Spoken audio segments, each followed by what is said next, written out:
So I was in really bad shape. Yeah, they kept coming in and telling you that it would be soon, and then eventually they said the only doctor there had gone home. Yeah. And they couldn't give you any more morphine or any pain reliever because a doctor I was never given any further medication administer. because only the doctor could prescribe medicine. I was never seen by a doctor from the time I went into that surgical hospital. So they come in and they say, look, the doctor's gone home, you can't have the surgery today. Right. This is about 8:30 at night now. And they leave, the person leaves, and... Yeah, and I turned to my wife, my wife tells me this was the worst day of her life, too, because here she is watching her husband. She's just losing her husband. My wife was an attorney then. Yeah. And she, a woman of some capability and power and influence in the world, and to watch your husband just gradually die in front of your eyes and nobody cares, I said to my wife, it's time for us to say goodbye. And she got up from the chair, which was next to the bed, and she put her arms around me and kissed me and held me. And we told each other how much we loved each other. And every time I go down this road, it makes me sad, but, to say goodbye, I mean, and we knew it was forever.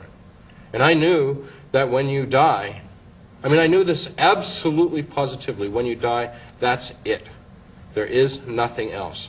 This is what I knew. You're a biochemical organism made up of 75 trillion cells or whatever, and when the organism ceases to function, the biochemical, functions begin to fail, and you lose consciousness, and then you're dead, and then your body rots, and that's all there is.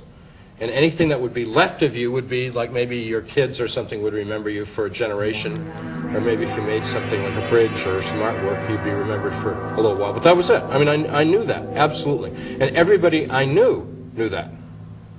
This was a certainty. So when we said goodbye, I was saying goodbye to oblivion. And eventually she was crying so hard she sat back down, and I closed my eyes and went into unconsciousness. And before you went into unconsciousness, you felt a bit of relief, too, that you could escape this horrible pain, and was there a feeling of sort of calm about it as well to you? I wanted to die because since they said there wasn't going to be a doctor until the next day, and I had felt for many hours like I was dying. And medically, I had good reason to feel that way because I really was dying. And the pain, which had gone from a pain that, I was a big, strong guy, 38 years old, had played football in high school and stuff like that. This pain threw me down to the ground, kicking and screaming and yelling. And from that point on, it just went worse and worse and worse and worse. I was ready to be out, I was ready to be gone because I can't do this anymore. You can do it for 1 hour or 2 hours or 3 hours, but I was at the point of like close to 10 hours, and I'd had it. So I was ready to go.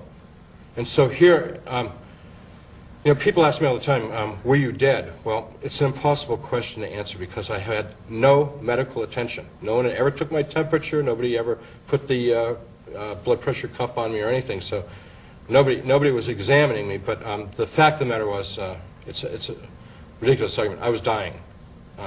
As much as anybody can be dying in that state. So you go into unconsciousness, and then what? The shock of your life. To my complete surprise, I was standing next to the bed that I had been lying in, and there's my wife, and I'm standing up, and I know the situation. I'm completely clear about my problem, and I know I have to have surgery, and that I'm sick, and I have a perforated duodenum, and all that stuff. But I feel pretty good. Matter of fact, parts of me feel quite good, better than they've ever felt in my life, really alive. And I try to communicate with my wife, who it appeared to me was ignoring me. You were next to her? I was on the other side of the bed from her. Okay. And I thought she was pretending that she could neither hear me nor see me. Of course, in fact, she couldn't hear me or see me. And then I realized that the bed that I had been in was occupied with a thing. And as I examined the thing, which was covered up to the neck with a sheet, and bent over and looked at the face, which was turned away from me, turned towards my wife, I realized that it looked remarkably like me. Now, this was all very confusing, because how did somebody get in my bed who looked like me? Because it wasn't me, because I was alive. And I knew that the thing in the bed was, an inanimate object. I knew that about it. And so, you know, part of me was like, that's me, but how could it be me? Because this is impossible. Because here I am. Yeah, and so I couldn't figure this out. So I turned to my roommate, who was a 68-year-old, very kind Frenchman by the name of Monsieur Florent, and I yelled and screamed in his face to find an answer to this problem. And he looked through me without blinking or any response at all, just as if I wasn't screaming in his face. Now, I didn't know why my wife would ignore me, but I couldn't figure out why Monsieur Florent would ignore me. I mean, and so I heard people outside the room calling me by name.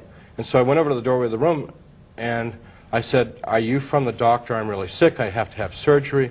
You know, I've been waiting a long time. I'm really in bad shape." And they said things like, "We've been waiting for you a long time. It's time for you to go. Hurry up. We can't wait any longer. We know all about you. Let's go." Things like that. So I thought that meant, yes, they were from the doctor to take me to surgery. And they spoke English, and nobody else was speaking English to Yeah, you. I thought that was very weird. Because everybody else in the hospital spoke with a very thick French accent Right. or no English at all. But these people were, well, and also I thought, they want me to walk to surgery? You know, but after what I'd experienced in this hospital, okay, it's, Hey. you know, it's the way they do things here. So I left the room, and when I left the room, I had a really bad feeling about leaving the room, because the room was bright and clear and light.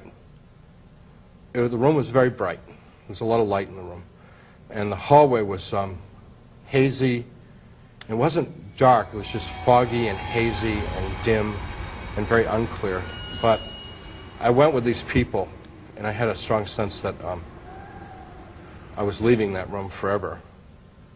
And we continued on a journey that was What were they- ridiculously long. What were they saying to you? They were saying, just come closer, and you kept following? Or what were they saying to you as you were They were following? very insistent. Hurry up, we've got to go. You know, we've waited for you so long. You know, we've got to take you there. They were very insistent and very clear about what they want to do, and there was about a dozen of them, and they were around What did they me. look like? Were they close to you? Men and or- women, very, very pale. Everything was gray. The clothing was totally plain and gray. Almost could have been like hospital scrubs, only pale gray. They were all adults, men and women, and they were very pale.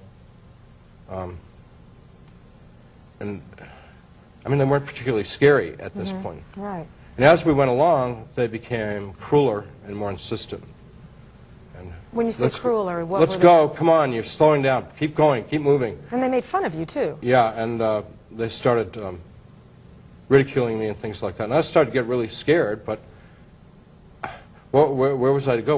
We were in this endless space, moving along, and I didn't know where we were going, and I'm beginning to realize that this is not going to work out good. This isn't the hospital. They aren't from a doctor. I mean, I'm beginning, this all dawning on me that something's going very wrong here, but there's nothing for me to do. So finally, we're in real darkness now, and I said to him, I'm not going any further, which was a bluff because I had no sense of orientation which way to go. And they said, well, you're almost there, and they started pull at me, and I tried to defend myself. And although I just had the worst day of my life and had been dying, I felt very strong. I wasn't the least bit tired.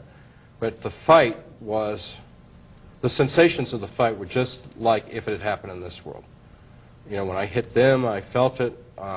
When they harmed me, I felt it. But they had no sensation. No matter what I did to them, it had no effect on them.